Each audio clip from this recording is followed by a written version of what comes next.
Welcome listeners, I hope you've had a great day or your day is about to be fantastic. And we have 2 creepypasta stories. Our first story is a ritual-based story about a hidden gallery halfway to hell titled The Gallery of Henri Beauchamp. And our second is a keepsake box of memories with a mysterious twist titled, go figure, The Keepsake Box by Isaac J. Rood. For those of you who are wondering about shoutouts, well, I'll be doing them tomorrow, and I'm super excited to get to them. But for now, prepare yourself a hot beverage. Oh yes, I have my Earl Grey ready. Turn those lights off, the sound up, and get ready for something creepy. The Gallery of Henri Beauchamp.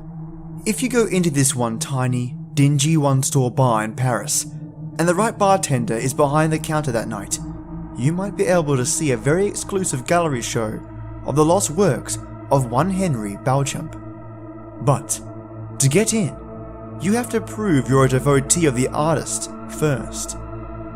You'll be asked in clear and perfect English, what would you like to partake of this glorious night? Answer, absinthe. No matter what. Any other drink, from whiskey to water, will kill you as you sleep. The next question will regard the type, and you must answer one of 2 things. The stuff that man himself could not bear to take, or the best stuff. If you ask for any other absinthe in any other way, you will be plagued by nightmares for 13 days. Each night's dream will be more horrible than the last, until, upon the 13th dream, your nightmare will follow you every moment of your waking and sleeping life. Don't try and cheat the barkeep. The door is locked behind you. You have to drink whatever he gives you, doom or not. That such a powerful man granted you audience should be enough. Besides, I've heard that the dying complimented his drinks in their death throes. If you make it that far before sealing your fate, the bartender will say, "Be sure you handle this with care. This is the finest I have." From here, you may do one of 2 things.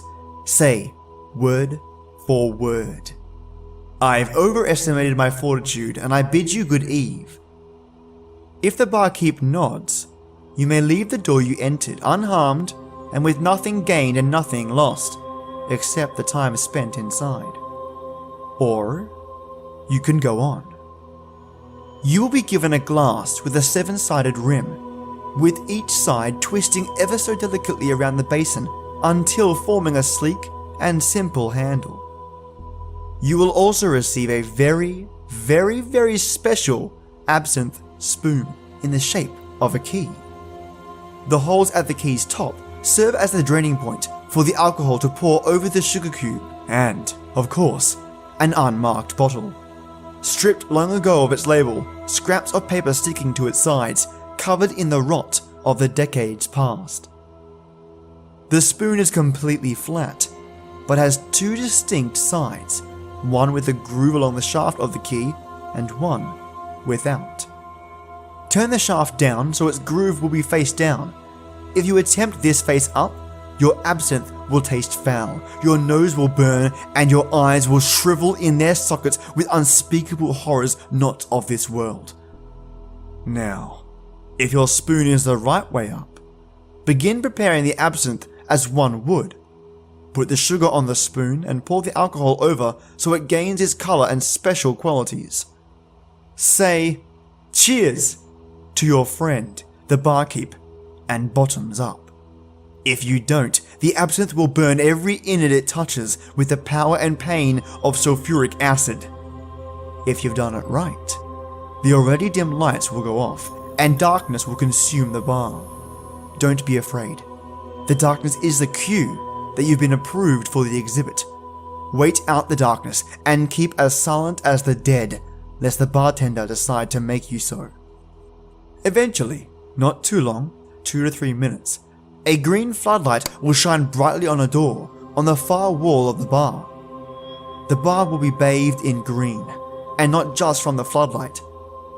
Little luminescent spheres will gently drift throughout the room, and the barkeep will no longer be there, nor any other unassuming patron inside before. There's no danger by this point. Consider it a safe point. If you didn't finish the absinthe, you don't have to, but you might need the alcohol. Either way, take the spoon and put it in the keyhole of the green-lit portal's doorknob. It will fit perfectly and reach the end of the keyhole with a resounding click. Inside is a small elevator with the most beautiful woman any mortal eyes can imagine, bathed in the green glow in just such an angle that the lights refract beyond her and into the shapes of wings. The green fairy herself will ask you, "Going up?" And considering all the trouble you went through, it would only make sense to say yes. Now, you have one more hurdle to clear.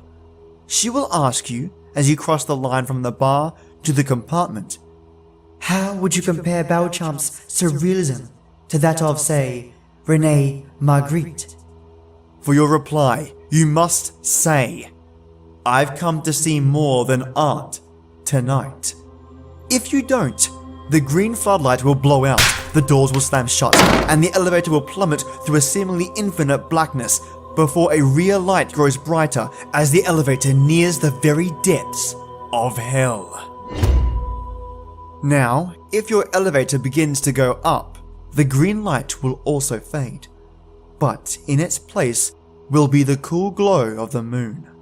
But before you even recognize it, the elevator will reach the top of its, well, let's call it a shaft, to not get too intricate.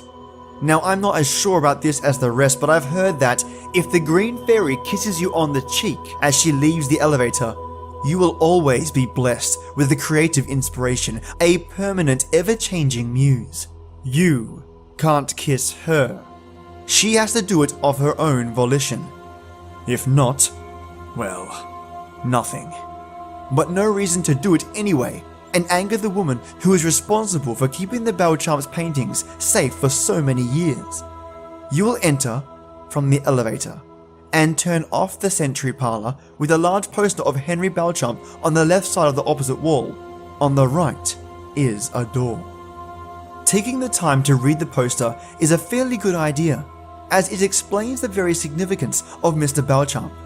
You see, he was a struggling surrealist in the 1920s, always making art to try to be free of all premeditation, and managed to do so.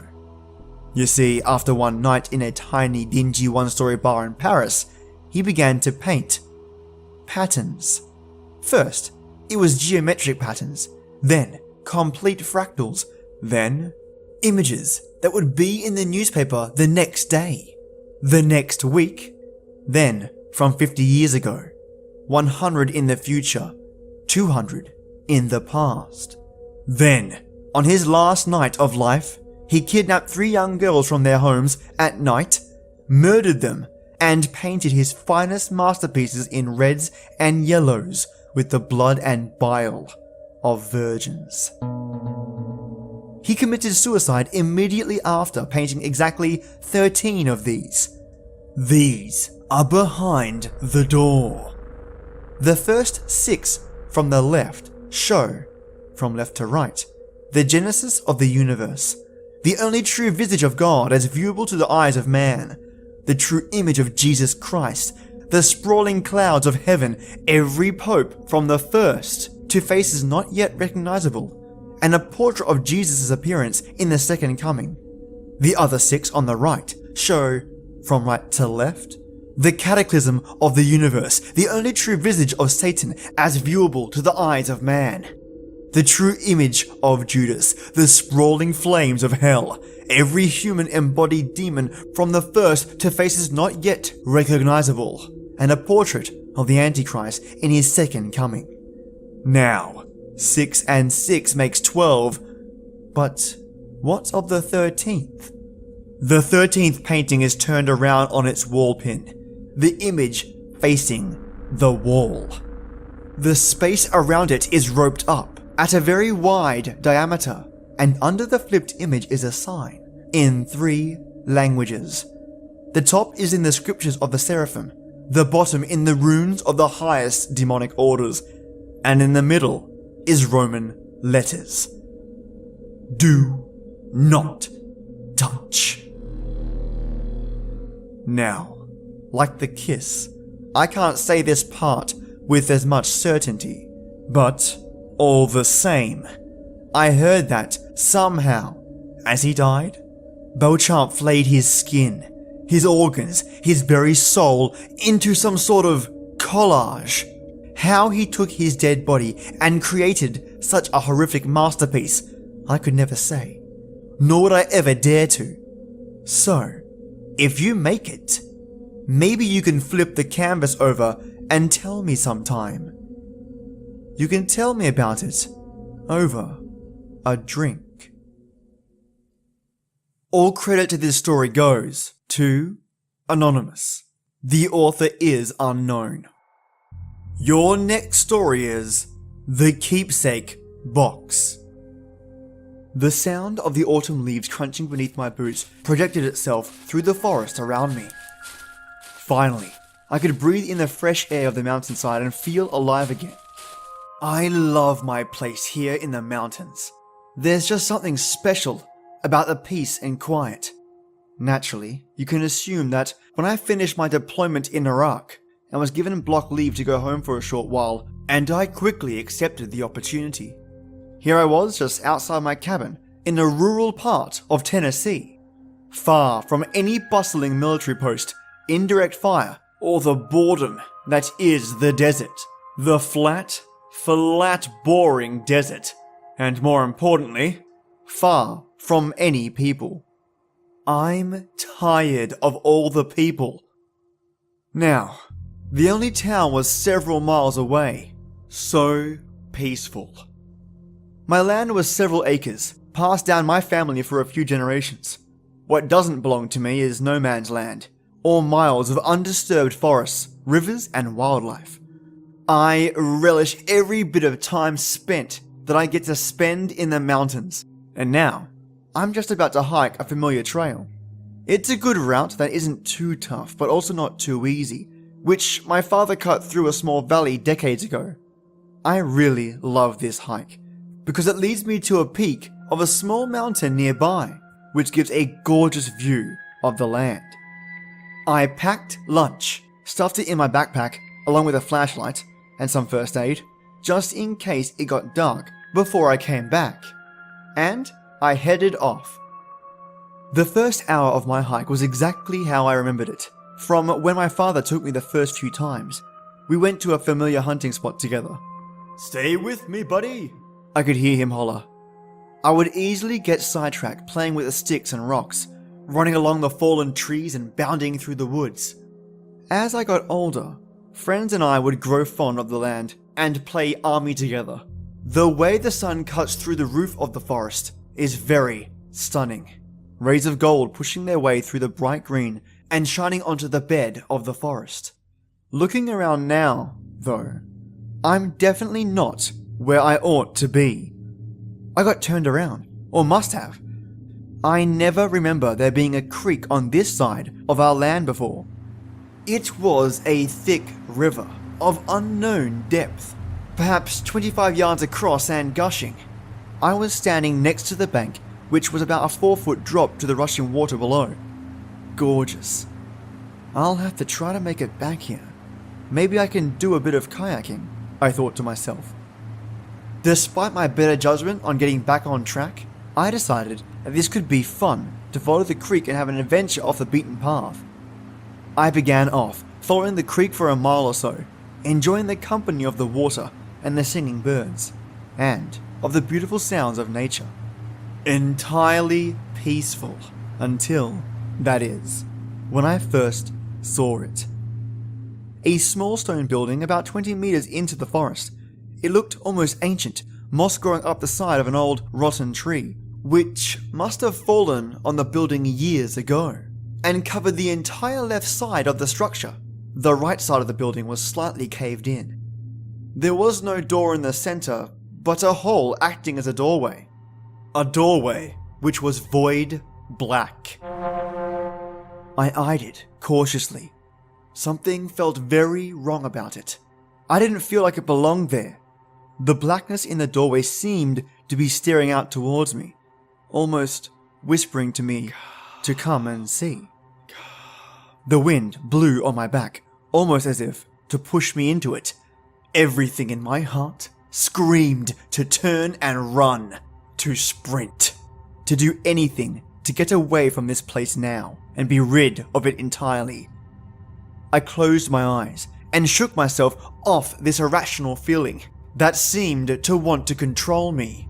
I spent a year in a war-torn country and never felt such horror as this. And I knew I was being silly. Annoyed at my foolishness, I took a step toward the building and all the bad feelings went away as fast as they had come. The leaves crunched below my feet and the twigs snapped. With each step, a small echo of the crunching from my feet was sent out to bounce amongst the trees. I didn't realize it in the moment, but those were the only sounds in the forest. There were no birds, or rustling of squirrels, or any of the insects which love to buzz and click and burrow into the living jungle. There was nothing there. Even the river at my back was silent. I reached the doorway, and the small room inside was about the size of a walk-in closet. Very small and very dark. I turned on my flashlight and took a look around the tomb. Dust and dirt covered the stone floor, with old dry leaves in the corners and edges of the room.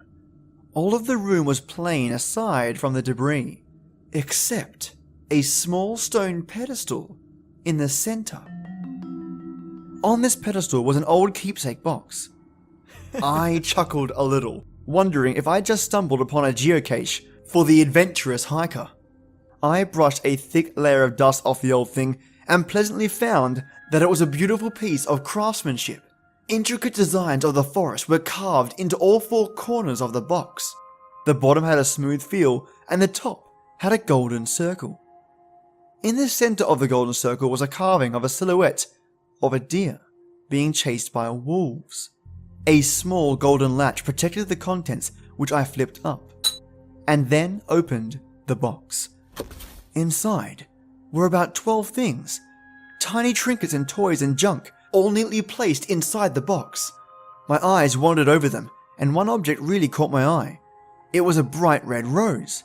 At first, I thought it was a replica, but looking closer, I could see that it was alive.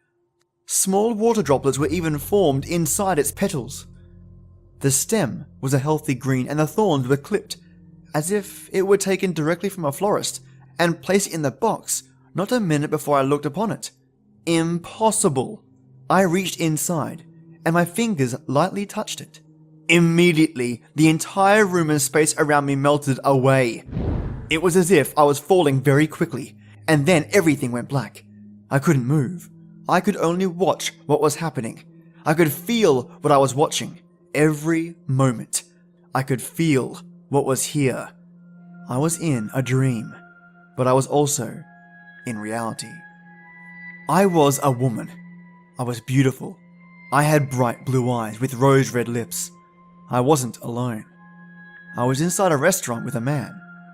We were smiling and having drinks. We laughed and danced and lived and loved, and I was loved throughout the night. We were inside of a taxi. We were at the park, walking home. He stopped and brought me a rose. I kissed him deeply. I smiled and looked it over. I held it to my heart. He kissed me again. It began to rain. We were running home. We crossed over a street, and immediately my body was broken as a car slammed into both of our bodies. He was torn nearly in half. The legs went under the car, the torso through the windshield. Drunk driver, maybe. The rose flew through the air and slowed. It fell and it landed softly in a puddle on the asphalt below. Rain sprinkled down from the heavens above. A bright white flash and it was dark again. I started coughing and realized my eyes were trying to focus. The room reappeared before me and I threw the box away. What the hell just happened? I was shaking violently, appalled at the horror that just appeared before me.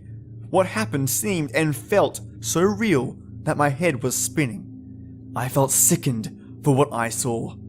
I took a deep breath and composed myself. It must have been several minutes before I could move once more. I gathered strength and looked again into the box. I don't know why I did so. I should just leave, but I had to know what it was. Once again, my eyes fell upon the trinkets. A small red marble caught my eye. My trembling fingers slid up and hesitated. Do I dare touch another thing? Was what I experienced real? Or maybe I just imagined it. It had been moments before, but now was fading quickly, like when you wake up from a dream and can't remember what the dream was or what happened. All you remember was it was a good or bad dream. What was in my heart now told me that I felt something awful, but I was too curious to let it go. I ceased to abstain from my curiosities and touched the marble. Like before, the room melted away and I was in a trance state. I was a small boy, chasing my sister. She laughed and teased me. Anger filled my heart. I grabbed a bunch of marbles and threw them at her as she ran. The marble bag snapped open, the marbles free among the floor. Her ankle landed directly onto a bright red one. Her foot twisted and snapped, her body flailing through the air, her head slamming into a wooden post, her body limp, then twitching violently. Blood pooled around her skull. Screams from my mother, the marble rolling away. The scene faded away and I was back in the room. I sat up, sweat poured off my skin. I was trembling and cold. Still gasping, I tried to get control. I composed myself and this time, I didn't throw the box. But I looked once more, and not only at the trinkets. A small latch on the underside of the lid, which I hadn't seen before, caught my attention. I pulled it open to find a small notebook. It was leather-bound, and only the size of my palm. I cracked it open to find a list of dates and times, and the name of an object next to them. A logbook, perhaps. The earliest entry was for a doll, dated January 12th, 1912. I saw the one mentioned amongst the junk. It was a small porcelain doll with a white dress and pink trim. Looking back at the list, I found the rose, dated April 30th, 1965.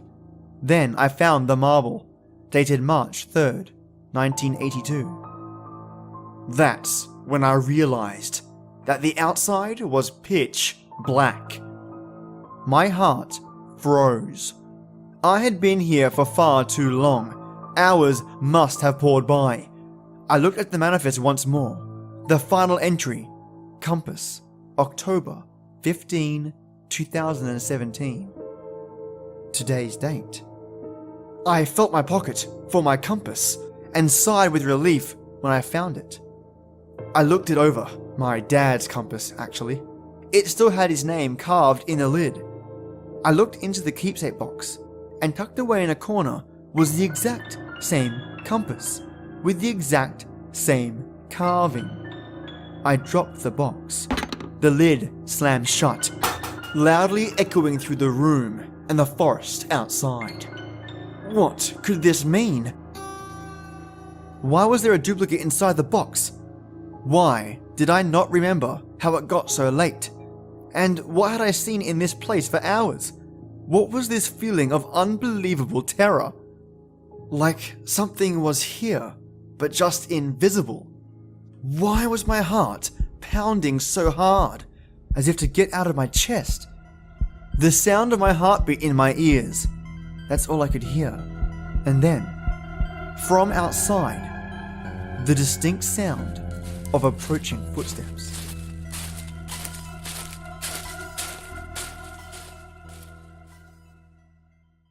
all credit goes to Isaac J. Rood for this creepypasta.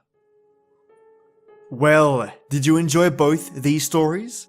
I'm a sucker of ritual-based creepy stories, so the gallery story was just great, and the mystery behind the Keepsake Box was just fantastic. A big thank you to Isaac J. Rood for the Keepsake Box as well. A great story. And lovely listener, if you enjoyed this episode and want to help the channel grow, there are 2 easy things you can do to help. Tell your friends and family about this podcast, and also leave an iTunes review if you get the chance. Doing one or both of these things helps immensely, more than you might realize at first. It grants exposure to authors to help them get known, and also helps this channel grow as well by letting other listeners know that this channel exists, which means more stories, more authors, and well, more fun. And for those of you who already do this, you are brilliant. And thank you so much for your support. And on that note, it is that time. This is the place where stories live, and you tale-tellers come to listen. Enjoy your day or night, and join me every weekday for our creepy tradition. And as always, till next time.